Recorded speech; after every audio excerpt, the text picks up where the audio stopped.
Hello అండి, welcome to our channel. ఈరోజు మనం ఎగ్ ఆమ్లెట్ కర్రీ అండి స్పెషల్గా ఎలా చేయాలో చూద్దాము. టేస్టీగా ఉంటుందండి ఈ కర్రీ.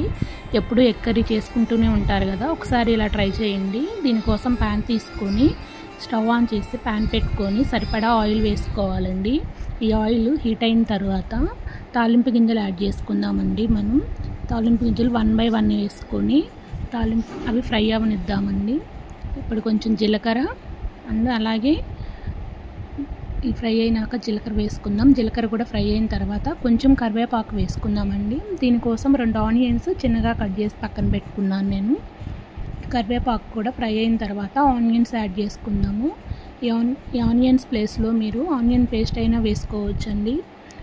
ఇలా చిన్నగా అయినా చేసుకోండి, లేదా ఆనియన్ పేస్ట్ వేసుకున్నా పర్లేదు.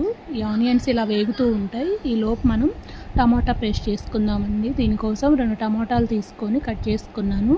అలాగే దాంతోపాటు అల్లం, చిన్నులపాయ, కొంచెం జీడిపప్పు అండి. ఈ గ్రేవీలో జీడిపప్పు టేస్ట్ బాగుంటుంది వేసుకుంటే. మిక్సీ పట్టుకుందామండి. ఇప్పుడు మన ఆనియన్స్ కూడా వేగిపోయినాయి. ఈ టమాటా పేస్ట్ వేసి మిక్స్ చేసుకుందాము బాగా. టమోటాలు పచ్చివి కాబట్టి కొంచెం ఫ్రై అవ్వాలండి. మిక్స్ చేసుకుంటూ కలుపుకుంటూ ఒక 2 నిమిషాలు ఈ టమోటాలని ఫ్రై చేద్దాము. ఆనియన్స్తో పాటు మూత పెట్టుకొని ఒక 2 నిమిషాలు ఉడకనిద్దామండి. చూడండి, టమోటాలు ఉడికిపోయినాయి. ఇప్పుడు దీనికోసం మనం పెరుగు తీసుకోవాలండి. ఇందులో పెరుగు ఫ్రెష్ పెరుగు తీసుకొని ఒక 2 స్పూన్లు ఫ్రెష్ పెరుగు తీసుకొని అది ఉండలు లేకుండా స్మూత్గా గిలకొట్టుకోవాలండి ఆ పెరుగు అనేది. ఒకవేళ మీకు పెరుగు నచ్చకపోతే ఆ పెరుగు ప్లేస్లో మీరు ఫ్రెష్ క్రీమ్ కానీ మేగడ కానీ యాడ్ చేసుకోవచ్చు.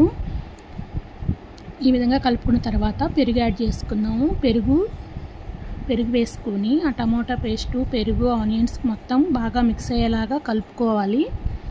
కలుపుకున్న తర్వాత కొంచెం సేపు ఉడకనిద్దామండి. మొత్తం నీట్గా మిక్స్ అవ్వాలి. చూడండి, ఈ విధంగా బబుల్స్ వస్తున్నాయి కదా.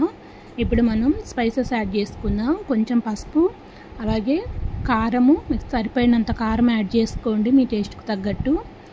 ధనియాల పొడి ఒక 1/2 స్పూను, గరం మసాలా ఒక 1/2 స్పూను యాడ్ చేసుకుందాం. సాల్ట్ అండి, నేను సాల్ట్ వేసాను కానీ క్లిప్లో మీకు కనిపించలేదు, వీడియో క్లిప్ మిస్ అయింది. కొంచెం సాల్ట్ కూడా సరిపోను యాడ్ చేసుకొని మొత్తం బాగా కలిసేలాగా మిక్స్ చేసుకుందాము. ఇప్పుడు సిమ్లో పెట్టుకోవాలండి. స్టవ్ మాడిపోకుండా సిమ్లో పెట్టుకొని మొత్తం కలుపుకుంటూ బాగా మిక్స్ చేసుకోవాలి. ఈ విధంగా మొత్తం కలిసినాక ఒక 1/2 గ్లాస్ వాటర్ పోసుకుందాము. ఇవి ఎక్కువ వాటర్ వేయకూడదండి, టేస్ట్ పాడైపోతుంది హెవీగా వాటర్ వేసుకుంటే.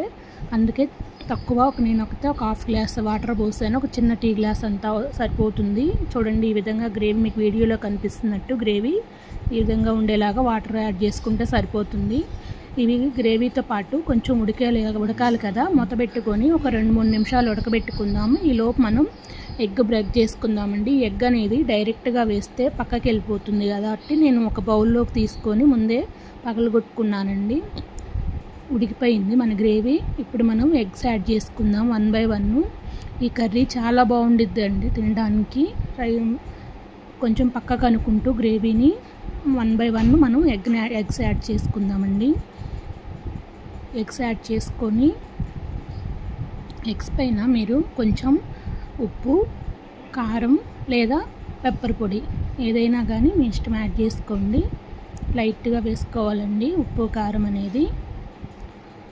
చూడండి, నేనైతే ఉప్పు అలాగే కారం బదులు నేను పెప్పర్ యూస్ చేస్తున్నానండి. మీరు కారమైనా వేసుకోవచ్చు. ఈ విధంగా పెప్పర్ యాడ్ చేసుకొని కదపకుండా మనం మూత పెట్టి ఒక 5-6 నిమిషాలు ఎగ్ అనేది కంప్లీట్గా బాయిల్ అయ్యే వరకు మూత పెట్టి ఉడకపెట్టుకోవాలి. ఇదేమీ అడుగంటదండి, గ్రేవీ ఉంది కాబట్టి ఏం ప్రాబ్లం లేదు. చూడండి, ఈ విధంగా ఎగ్ అనేది బాయిల్ అయిపోయింది. మీకు కావాలంటే దాన్ని రివర్స్ చేసుకొనైనా బాయిల్ చేసుకోవచ్చు. ఈ విధంగా పర్వాలేదు. ఈ విధంగా అయినా ఫోర్క్కి చూడండి గుచ్చితే ఏం అంటుకోలేదంటే ఉడికిపోయినట్టే. అలా ఉడికినా బాగుంటుంది. లేదా మీరు రివర్స్ చేసుకొని ఇంకొంచెంసేపు అన్నా బాయిల్ చేసుకోండి కర్రీ. కొత్తిమీర వేసుకుందాం. ఫైనల్గా మరి ఎగ్ కర్రీ అయిపోయింది. ఫైనల్గా కొత్తిమీర యాడ్ చేసుకున్నామండి. కర్రీ అయితే రెడీ అయింది. ఇది అన్నంలోకి, చపాతీలో కూడా చాలా టేస్టీగా ఉంటుంది. మీకు మనకు నచ్చినట్టయితే లైక్, షేర్, సబ్స్క్రైబ్.